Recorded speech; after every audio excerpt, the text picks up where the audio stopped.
mereka perlu ketahui bahawa Governor Bank Negara Amerika sendiri ataupun Chair to the Federal Reserve Amerika sendiri mengatakan tindakan Donald Trump tersebut adalah tindakan yang tidak betul, yang boleh merosakkan ekonomi Amerika, dan sukar, kata beliau, untuk mencari jalan bagi menyelesaikan apa yang telah pun Donald Trump lakukan beberapa bulan ini.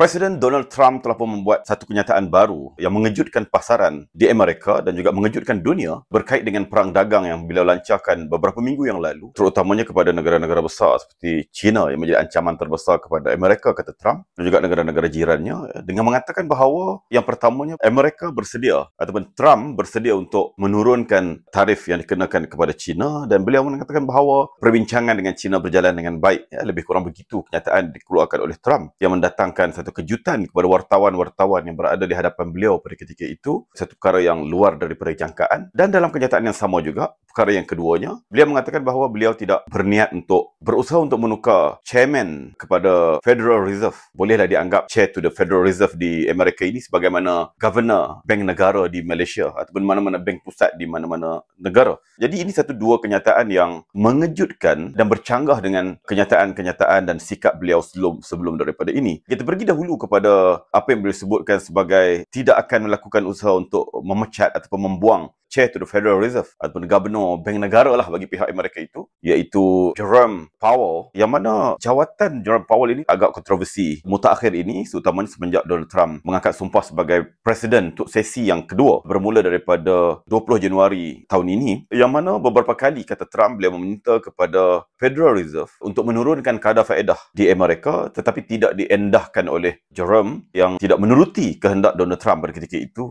yang boleh jadi bertentangan dengan ilmu yang beliau pegang dan sebagainya. Jadi, tindakan ini mewujudkan satu pergeseran di antara institusi paling penting yang terlibat dalam apa yang disebut sebagai monetary policy yang mengawal ekonomi Amerika, yang kesannya secara langsung pergi kepada dunia, bila mana Presiden sebagai ketua negara yang menguasai eksekutif tidak boleh bersama dengan Federal Reserve punya bos. Itu satu isu yang telah pun berlaku sejak beberapa bulan yang lalu, dan beberapa kali Donald Trump mengatakan bahawa beliau mempunyai cara dan jalan untuk memastikan bahawa bos kepada Federal Reserve itu ataupun chair to the Federal Reserve itu boleh digantikan, boleh ditukarkan dengan orang yang lain. Kita balik kepada siapa sebenarnya Jerome Powell ini yang menjadi chairman kepada Federal Reserve ketika ini.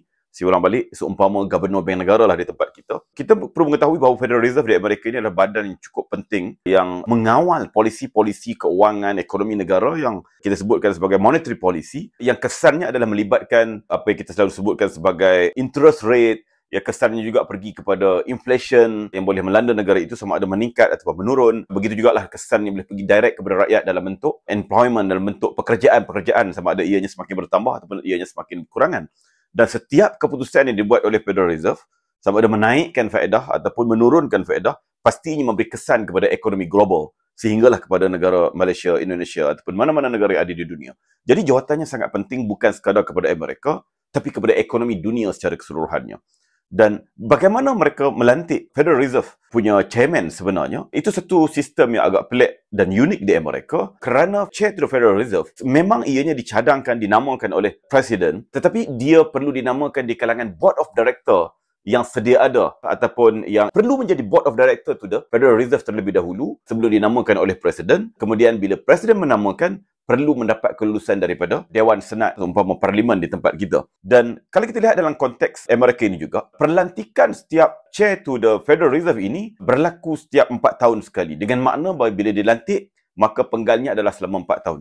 Dan Jerome yang dilantik ketika ini, Jerome Powell ini, beliau sebenarnya adalah lantikan daripada Donald Trump sendiri pada tahun 2018, ketika mana kali pertama dia menjadi presiden. Namun, ketika mana pentadbiran negara berubah kepada Joe Biden meneruskan perlantikan untuk penggal berikutnya kepada Jerome Powell, iaitu pada tahun 2022, dan ianya akan tamat pada tahun 2026, Mei pada tahun hadapan. Maknanya dia masih lagi mempunyai sekitar 1 tahun lagi jawatan dia sebagai Chair to the Federal Reserve. Itu Jerome Powell.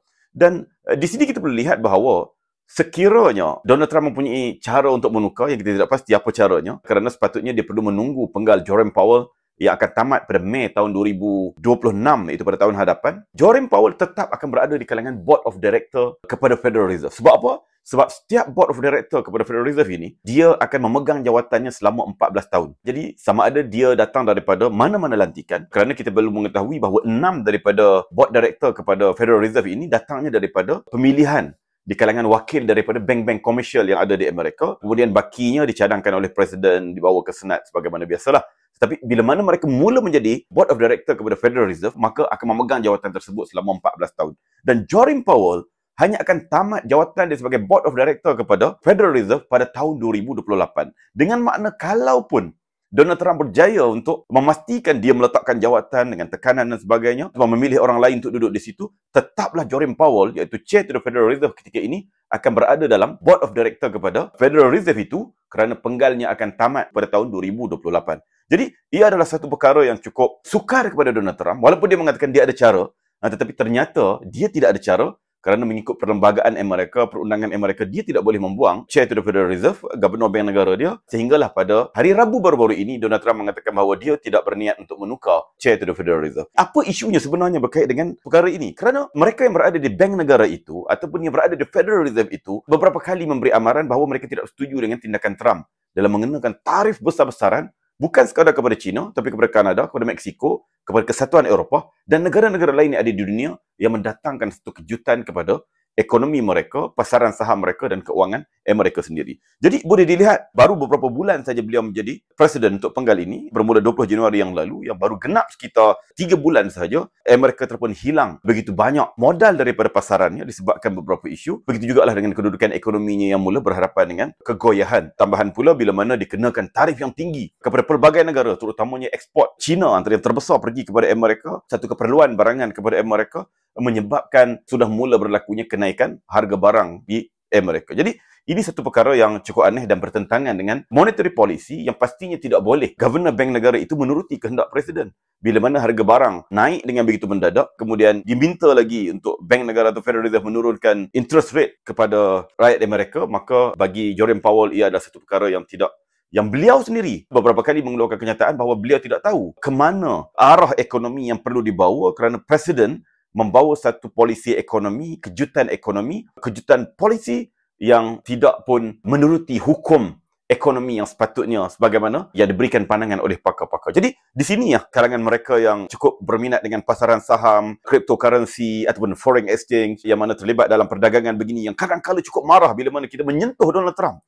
Walhal mereka tidak perlu marah untuk kita menyentuh Donald Trump. Mereka perlu ketahui bahawa Governor Bank Negara Amerika sendiri ataupun Chair to the Federal Reserve Amerika sendiri mengatakan tindakan Donald Trump tersebut adalah tindakan yang tidak betul, yang boleh merosakkan ekonomi Amerika, dan sukar kata beliau untuk mencari jalan bagi menyelesaikan apa yang telah pun Donald Trump lakukan beberapa bulan ini. Itu yang berlaku. Jadi ini sistem yang ada di Amerika yang cukup unik, yang cukup menarik, yang boleh kita pelajari bersama. Walaupun Presiden mempunyai kuasa yang begitu banyak, tapi tidak kesemuanya boleh beliau lakukan. Sebagai contoh dalam perkara yang lain, dalam kes perlantikan hakim-hakim mahkamah tertinggi di Amerika, Supreme Court di Amerika, untuk lantik ke semua hakim-hakim ini, Presiden mempunyai kuasa untuk menamakannya, tapi bila mana ianya dilantik dengan kelulusan Senat dan sebagainya, maka hakim-hakim tersebut mempunyai jawatan sehinggalah kepada pensiunnya ataupun kepada kematiannya, mana yang lebih dahulu. Maknanya, bila mana bertukar kepada Presiden baru, Presiden itu tidak boleh menukar hakim yang sedia ada. Jadi, hakim-hakim yang berada ketika ini, sebahagiannya adalah lantikan di era Obama lagi satu ketika dahulu, kemudian di era Donald Trump sendiri, kemudian di era Biden juga berlaku beberapa lantikan hakim yang mana ketika ini Donald Trump tidak boleh menukar mereka kerana belum tempoh. Tamat masa mereka belum lagi sampai. Jadi, ini sebahagian sistem yang ada di Amerika yang agak unik yang boleh kita pelajari. Kemudian yang keduanya, bila mana Donald Trump mengatakan bahawa beliau bersedia untuk menurunkan tarif kepada China. Jadi, ini satu benda yang agak mengejutkan kerana tidak ada angin, tidak ada ribut, tidak ada pokok yang bergoyang. Tiba-tiba, beliau mengeluarkan satu kenyataan sebegitu dengan kononnya seolah-olah ada deal, ada satu negotiation yang berlaku begitu aktif, kata dia, di antara China dengan Amerika yang menyebabkan beliau hendak menurunkan tarif kepada China. Jadi, satu perkara yang pelik, kalau kita lihat di sini dalam perang tarif yang berlaku ini, China sentiasa menghantar jurucakapnya adalah kalangan jurucakap daripada kementerian luarnya. Tidak pun menteri luarnya, tidak pun menteri perdagangannya, apatah lagi dia punya premier ataupun dia punya presiden. Dia hanya sekadar menghantar jurucakap di kalangan pegawai kerajaan mewakili Kementerian Luar sahaja yang sering memberi respon terhadap tindakan Amerika yang telah pun menaikkan tarif sehingga 245% kepada produk-produk yang datang daripada China. Manakala di pihak Amerika pula, sentiasa Presiden sendiri, iaitu Donald Trump sendiri yang memberi respon, sehinggalah respon beliau itu 2 hari sekali akan berubah-berubah, dan yang terbaru berubah kepada hendak menurunkan tarif kepada China pula. Jadi ia mendatangkan satu perkara yang agak keliru kepada pasaran saham di Amerika, kepada ahli-ahli ekonomi yang ada di Amerika sendiri, yang melihat presiden ini presiden yang cukup tidak memahami tata cara ekonomi sepatutnya yang perlu dilaksanakan untuk mengukuhkan ekonomi Amerika. Kalau kita lihat di sini, sebenarnya apa yang berlaku daripada kenyataan Donald Trump itu bukan sekadar disebabkan berlakunya deal yang aktif di antara China dengan Amerika yang menyebabkan akhir sekali kononnya China tarik tali dengan Amerika, mahu membeli lebih barangan daripada Amerika kononnya, tapi sebenarnya bukan itu yang menjadi tumpuan, tetapi tumpuan ketika ini bagaimana mereka yang berada sekitar di sekeliling Donald Trump itu sendiri, terutamanya di kalangan ahli-ahli perniagaan, bilioner-bilioner besar. Bagaimana kita sebutkan sebelum ini, orang yang paling rapat dengan beliau, Elon Musk, begitu juga lah mereka daripada Apple, daripada beberapa institusi perbankan dan sebagainya, yang mula secara diam ataupun secara terang-terangan menyatakan ketidaksetujuan mereka terhadap polisi yang Trump lakukan dengan kenaikan tarif tersebut. Kita lihat sebelum ini, kita telah mengulas dalam video-video sebelum daripada ini bagaimana pertikaian yang berlaku di antara Elon Musk, orang yang paling kanan dengan Donald Trump untuk beberapa bulan ini, dengan Peter Navarro sebagai penasihat perdagangan kepada Donald Trump yang cukup popular dengan ideanya untuk mengenakan tarif kononnya akan menguatkan ekonomi Amerika. Maka mereka bertelagah sesama mereka secara terbuka kerana Elon Musk tidak bersetuju. Bayangkan Tesla, pasaran kedua terbesar kepada produk Tesla ini adalah di China. Bahkan lebih daripada itu lagi, kilang Tesla yang terbesar luar daripada Amerika terletak di Shanghai, China. Jadi kalau Tesla itu dikilangkan di China, di Shanghai, kemudian hendak dieksport masuk kembali kepada Amerika, dikenakan tarif yang tinggi, apa jadi dengan produk-produk Tesla? Malah disebabkan hubungan rapat beliau dengan Donald Trump mendatangkan kemarahan di Amerika sendiri, juga boikot berlaku di Eropah, di Jerman, di Australia, sehinggalah berlakunya penurunan jualan Tesla sehingga 50 ke 70% di negara-negara Eropah dan juga di Australia. Begitu juga di negara-negara yang lain yang memberi kesan kepada keuntungan syarikat. Sebagaimana beberapa hari yang lalu Elon Musk mengatakan bahawa Tesla telah mengumumkan penjata keuangan yang terkini bagaimana untung bersih syarikat tersebut merosot sebanyak 70%. Sehingga menyebabkan Elon Musk mengatakan bahawa tiba masanya untuk dia mengurangkan masa dia kepada satu jabatan baru yang ditubuhkan kepada beliau untuk membantu Presiden, iaitu DOGE, iaitu jabatan untuk memperkukuhkan efisiensi jabatan-jabatan kerajaan. Maka kata beliau akan mengurangkan masa beliau bersama dengan Presiden untuk memberi tumpuan kembali kepada Tesla. Kerana apa? Kerana Tesla sendiri menerima kesan daripada perang tarif yang dilancarkan oleh Presiden Donald Trump, yang mana beliau telah pun beri sokongan dalam pelihara yang lalu. Begitu jugalah dengan CEO Apple yang mengeluarkan iPhone, MacBook dan sebagainya, mengatakan bahawa ia cukup luar biasa kepada mereka kerana ianya memberi tekanan kepada syarikat yang boleh jadi memberi kesan kepada produk Apple di Amerika sendiri akan naik sekali ganda harganya bila mana dikenakan tarif tersebut. Kerana semua orang mengetahui bahawa produk Apple ini kebanyakannya dibuat dari luar daripada US, walaupun made in California dan sebagainya, tetapi komponen dia banyak dibuat di luar negara, terutamanya daripada China. Yang mana kata CEO kepada Apple bahawa mereka buat di China bukan kerana labor cost yang murah, kerana di China gaji pekerjanya tidak lagi murah sebagaimana di era 80-an, 90-an yang lalu, agak tinggi. Tetapi kerana kepakarannya, one-stop center dan sebagainya yang terkumpul di situ, yang memudahkan mereka untuk membuat produk-produk tersebut lalu dibawa masuk kembali kepada Amerika dan pasaran-pasaran dunia.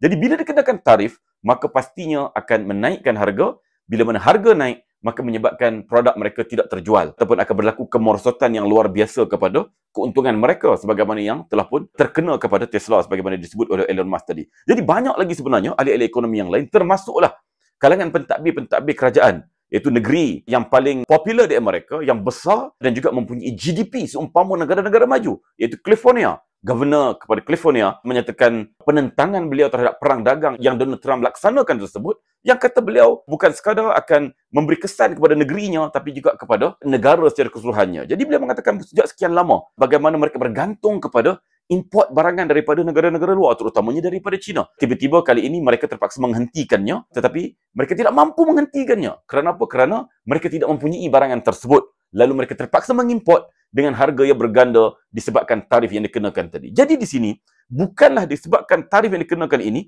akan menguntungkan mereka, tetapi membebankan mereka dengan kenaikan harga barang disebabkan mereka terpaksa juga membeli barangan-barangan daripada China tersebut. Jadi ini satu perkara yang berkecamuk telah pun berlaku dalam Amerika sendiri, sama ada di antara Donald Trump, Presiden, dengan pentadbir-pentadbirnya dalam kabinetnya sendiri ataupun dalam pentadbirnya dengan wilayah-wilayah ataupun negeri-negeri yang ada di Amerika, sebagaimana Governor kepada California yang kita sebutkan tadi, ataupun pertembungan di antara Donald Trump dan kumpulannya dengan cabang-cabang lain yang ada dalam pemerintahan, sebagaimana Chair to the Federal Reserve tadi ataupun Gubernur kepada Bank Negara dia tadi, yang bertentangan secara terang-terangan dengan beliau, dan juga pertentangan di antara beliau dengan ahli-ahli perniagaan yang bergiat aktif berdekat-dekat lamanya terlibat dalam apa yang disebut sebagai import dan ekspor dengan negara-negara lain, terlibat dalam apa yang disebut sebagai sektor pembuatan yang mereka telah berubah pergi ke negara lain. Tiba-tiba perkara itu hendak dihentikan dengan segera, tentunya memberi impak kepada pengeluaran mereka, kepada harga mereka dan juga kepada keuntungan mereka yang kesannya akan pergi kepada rakyat mereka yang berdepan dengan kenaikan harga barang yang cukup parah. Jadi, daripada situasi yang kita ceritakan ini, maka tidak peliklah Donald Trump secara tiba-tiba pada hari Rabu baru-baru ini mengeluarkan kenyataan yang dua perkara tadi, yang mengatakan bahawa beliau akan menurunkan tarif kepada China, walaupun tidak ada apa-apa hujah atau tidak apa-apa kenyataan daripada China berkait dengan perkara itu. Tiba-tiba beliau mengatakan hendak menurunkan tarif kepada China. Dan perkara yang kedua, dia mengatakan bahawa dia tidak berniat untuk menukar Chair to the Federal Reserve, sebagaimana baru saja minggu yang lalu dia mengatakan dia ada cara untuk membuang atau memecat chairman kepada Federal Reserve tersebut. Jadi ini situasi yang berlaku, yang mana walaupun ianya adalah satu indikator yang positif yang menyebabkan berlakunya kenaikan kepada pasaran, tetapi ianya tidak mampu menyelesaikan segala masalah, segala damage yang telah pembelian lakukan beberapa minggu yang lalu yang merosakkan hubungan Amerika, bukan sekadar ekonominya, tapi secara geopolitiknya, secara kekuasaannya, mula hilang keyakinan di kalangan sekutu-sekutunya sendiri, di kalangan negara-negara Eropah, di kalangan negara jirannya sebagaimana Kanada dan juga Mexico. Kalau kita lihat bagaimana Perdana Menteri Kanada yang baru mengumumkan pada minggu yang lalu, bagaimana Kanada akan menjadi negara yang independen dari sudut energi, kerana Kanada juga mempunyai oil and gas yang begitu banyak, yang selama ini mereka jual dengan harga yang begitu murah kepada Amerika. Kali ini mereka menghentikan penjualan crude oil kepada Amerika, tetapi mereka mula membuka pasaran baru. Ke mana? Mereka mula membuka pasaran baru kepada China. Sedangkan selama ini, Kanada adalah sebagai penyokong terkuat kepada Amerika, bukan sekadar kerana kedudukan mereka yang bersempadan, tapi kerana ideologi mereka, kerana kebersamaan mereka dan sebagainya.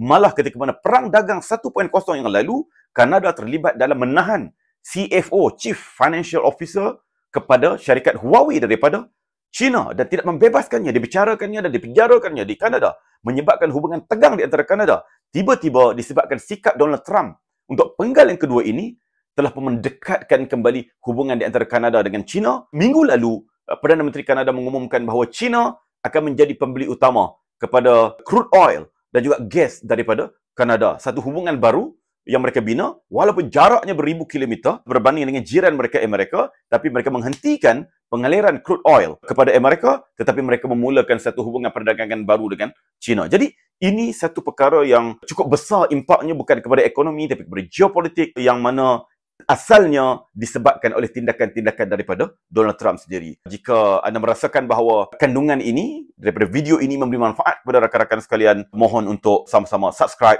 share dan juga like. Terima kasih.